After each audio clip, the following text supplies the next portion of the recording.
നിത്യ നിയമത്തിൻ്റെ രക്തത്താൽ ആടുകളെ വലിയ ഇടയനായ നമ്മുടെ കർത്താവായ യേശു ക്രിസ്തുവിൻ്റെ ധന്യനാമത്തിൽ എല്ലാ പ്രിയപ്പെട്ടവർക്കും സ്നേഹവന്ദനം. ഇത് പ്രഭാത സന്ദേശം. 26-ാം സങ്കീർത്തനം അതിൻ്റെ 1-ാം വാക്യത്തിൽ അഭിഷക്തനായ ഇസ്രായേലിൽ 2-ാം രാജാവായിരിക്കുന്ന ദാവീദ് ഇപ്രകാരം പറയുന്നു: യഹോവേ, എനിക്ക് ന്യായം പാലിച്ചു തരണമേ. ഞാൻ എൻ്റെ നിഷ്കളങ്കതയിൽ നടക്കുന്നു, ഞാൻ ഇളകാതെ യഹോവയിൽ ആശ്രയിക്കുന്നു. 3 കാര്യങ്ങളാണ് തൻ്റെ ദാസൻ ഇവിടെ ഓർപ്പിക്കുന്നത്. 1, ദൈവമേ, എനിക്ക് ന്യായം പാലിച്ചു തരണമേ. ന്യായം ലഭിക്കാതെ പല സന്ദർഭങ്ങളിലും നാം ആയിരിക്കുമ്പോൾ നാമും ദൈവത്തോട് ചോദിക്കുന്ന ഒരു ചോദ്യമാണ്: ദൈവമേ, എനിക്ക് ന്യായം ലഭിക്കണം, ന്യായമായത് ലഭിക്കണം, എനിക്ക് ന്യായം പാലിച്ചു തരണമേ എന്ന് നാം പലപ്പോഴും ദൈവത്തോട് ചോദിക്കാറുണ്ട്. ഇവിടെ ദാവീദും അതുതന്നെയാണ് ദൈവത്തോട് ചോദിക്കുന്നത്: ദൈവമേ, എനിക്ക് ന്യായം പാലിച്ചു തരണമേ. പക്ഷേ 2 കാര്യങ്ങൾ താൻ പറയുന്നത്, താൻ ചെയ്തുകൊണ്ടിരിക്കുന്ന 2 കാര്യങ്ങൾ താൻ ഇവിടെ പറയുകയാണ്. 1, ആമേൻ, ഞാൻ നിഷ്കളങ്കതയിൽ നടക്കുന്നു, ഞാൻ നിഷ്കളങ്കതയിൽ നടക്കുന്നു. 2, ഇളകാതെ ഞാൻ യഹോവയിൽ ആശ്രയിക്കുന്നു. അപ്പോൾ താൻ ചെയ്യുന്ന 2 കാര്യം താൻ ദൈവത്തോട് പറഞ്ഞു: ദൈവമേ, ഞാൻ നിഷ്കളങ്കതയിൽ നടക്കുന്നു. ഒരിക്കലും നമുക്ക് വെറുതെ പറയുവാൻ കഴിയത്തില്ല ഞാൻ നിഷ്കളങ്കയിൽ നടക്കുന്നുവെന്ന്. അത് ചെയ്യുകയും അതിന് നല്ല ഉറപ്പുള്ള ഒരു വ്യക്തിക്ക്, ഒരു ഭക്തന് മാത്രമേ പറയുവാൻ കഴിയുകയുള്ളൂ ഞാൻ നിഷ്കളങ്കതയിൽ നടക്കുന്നു എന്ന്. 2, ഞാൻ ഇളകാതെ ഞാൻ യഹോവയിൽ ആശ്രയിക്കുന്നു. എന്നെ ഇളക്കുന്ന, എന്നെ ഇളക്കി മറിക്കുന്ന, എന്നെ പിന്മാറ്റുവാൻ ശ്രമിക്കുന്ന അനേക ശക്തികൾ എൻ്റെ മുമ്പിലുള്ളപ്പോൾ, അനേക പ്രതികൂലങ്ങൾ എൻ്റെ മുമ്പിലുള്ളപ്പോൾ, അനേക പ്രതിബന്ധങ്ങൾ എൻ്റെ മുമ്പിലുള്ളപ്പോൾ ഇവിടെ ദാവീദ് പറയുകയാണ്: ഞാൻ ഇളകാതെ യഹോവയിൽ ആശ്രയിക്കുന്നു. 1, ഞാൻ നിഷ്കളങ്കതയിൽ നടക്കുന്നു.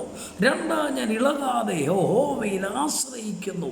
2 കാര്യങ്ങൾ താൻ ദൈവസന്നിധിയിൽ ചെയ്യുന്ന വിഷയം താൻ ചെയ്തുകൊണ്ടിരിക്കുമ്പോൾ തന്നെ താൻ ദൈവത്തോടൊരു കാര്യം ചോദിക്കുകയാണ്: ദൈവമേ, അവിടുന്ന് എനിക്ക് ന്യായം പാലിച്ചു തരണമേ.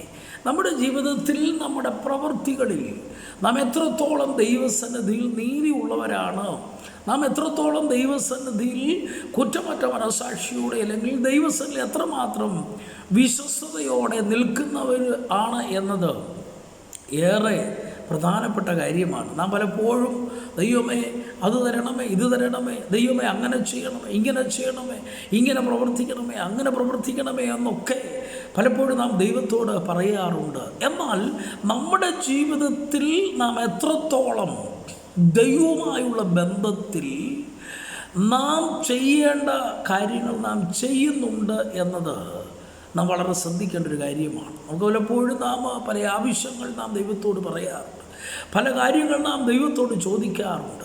എന്നാൽ നാം നമ്മോട് തന്നെ ചോദിക്കേണ്ട ഒരു ചോദ്യം കൂടിയാണ്: ഞാൻ ദൈവത്തിന് വേണ്ടി എന്ത് ചെയ്യുന്നു? നാം ദൈവസന്നിധിയിൽ എത്രമാത്രം നീതിയോടെ, അല്ലെങ്കിൽ ന്യായത്തോടെ, വിശ്വസ്തയോടെ പ്രവർത്തിക്കുന്നു എന്നത് നാം നമ്മെ തന്നെ ശോധന ചെയ്യേണ്ട കാര്യമാണ്. ഇവിടെ അതുതന്നെയാണ് ഭക്തൻ നമ്മെ ഓർപ്പിക്കുന്നത്.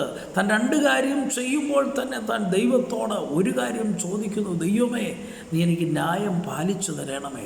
നമ്മുടെ ജീവിതത്തിൽ നമുക്ക് ന്യായം കിട്ടാതെ നമുക്കെതിരെ അന്യായം ചെയ്യുന്ന, നമുക്കെതിരെ അനീതി പ്രവർത്തിക്കുന്ന, നമ്മുടെ അവിശ്വസ്തതയ്ക്കെതിരെ ചോദ്യം ചെയ്യുന്ന, നമ്മുടെ വിശുദ്ധിക്കെതിരെ ചോദ്യം ചെയ്യുന്ന അനേക കാര്യങ്ങൾ നമ്മുടെ ജീവിതത്തിലുടനീളം കടന്നു വരാറുണ്ട്. എന്നാൽ അതിൻ്റെ എല്ലാം നടുവിൽ നമുക്ക് നമ്മൾ ദൈവസന്നിധിയിൽ എത്രത്തോളമാണ് എന്നത് നാം നമ്മെ തന്നെ ഒന്ന് പരിശോധിക്കേണ്ടത് ആവശ്യമാണ്. നമ്മളാരും പൂർണ്ണരല്ല, നമ്മളൊക്കെ കുറവുള്ളവരാണ്, പോരായ്മകളുണ്ട്. എടുത്തു നോക്കിയാൽ അനേക കുറവുകളും പോരായ്മകളും അവിശ്വസ്തകൾ നിറഞ്ഞ ഒരു ജീവിതമാണ് നമ്മുടേതെങ്കിൽ പോലും നാം ചെയ്യേണ്ട കാര്യങ്ങൾ ദൈവസന്നിധിയിൽ നമുക്ക് ചെയ്യേണ്ടത് ആവശ്യമാണ്. നാം ദൈവത്തിൽ നിഷ്കളങ്കതയിൽ നടക്കുന്നുവെങ്കിൽ ദാവീദ് ഇവിടെ പറഞ്ഞതുപോലെ ഞാൻ ഇളകാതെ യഹോവയിൽ ആശ്രയിക്കുന്നു എന്ന് പറയത്തക്കവണ്ണം നാം ദൈവവുമായുള്ള ബന്ധം അത്ര ദൃഢമാണെങ്കിൽ നമുക്ക് ദൈവത്തോട് പറയാൻ കഴിയും, ദൈവമേ തീർച്ചയായും എനിക്ക് വേണ്ടി ന്യായം പാലിച്ചിരണമേ, എനിക്ക് വേണ്ടി നീതിയായത് പ്രവർത്തിക്കണമേ എന്ന് പറയുവാൻ പൂർണ്ണമായി നമുക്ക് കഴിയും. ഈ ദിവസങ്ങളിൽ നമ്മെ തന്നെ നമുക്കൊന്ന് ശോധന ചെയ്ത് നോക്കാം. ദൈവസന്നിധിയിൽ നാം എത്രത്തോളം ദൈവികമായ വിഷയങ്ങളിൽ നമുക്കെത്രത്തോളം അടുക്കുവാൻ കഴിഞ്ഞിട്ടുണ്ട്, ദൈവസന്നിധിയിൽ പ്രവർത്തിക്കുവാൻ കഴിഞ്ഞിട്ടുണ്ട്, നാം ചെയ്യേണ്ട കാര്യങ്ങൾ എത്രത്തോളം നമുക്ക് ചെയ്യേണ്ട കാര്യങ്ങൾ നാം വിശ്വസ്തത കാണിക്കുന്നുണ്ട് എന്നുള്ളതൊക്കെ വളരെ പ്രധാനപ്പെട്ട സംഗതിയാണ്. ഈ ദിവസങ്ങളിൽ നമുക്കൊന്ന് ശോധന ചെയ്തുകൊണ്ട് നമ്മെ തന്നെ കണ്ടുണർന്നുകൊണ്ട് നല്ലൊരു ക്രിസ്തീയ ജീവിതം നയിക്കുമ്പോൾ തന്നെ ദൈവത്തോട് നമുക്ക് പറയാൻ പ്രാഗൽഭ്യമുണ്ട്.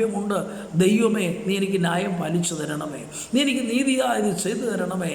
നീതി ലഭിക്കേണ്ട സ്ഥാനത്ത് നീതി ലഭിക്കത്തക്കവണ്ണം ദൈവത്തിൻ്റെ അത്ഭുതകരം പ്രവർത്തിക്കേണ്ടതിന് ഈ ദിവസങ്ങൾ നമ്മെ തന്നെ ദൈവകരങ്ങളിലേക്ക് സമർപ്പിക്കുകയും നമ്മെ തന്നെ കണ്ട് ഉണർന്ന് നാം ചെയ്യേണ്ട കാര്യങ്ങൾ ചെയ്തുകൊണ്ട് മുന്നോട്ട് പോകുവാൻ സർവകൃപാലുവായ ദൈവം നമ്മളെല്ലാവരെയും സഹായിക്കട്ടെ എന്ന് പ്രാർത്ഥിക്കുന്നു, ആശംസിക്കുന്നു.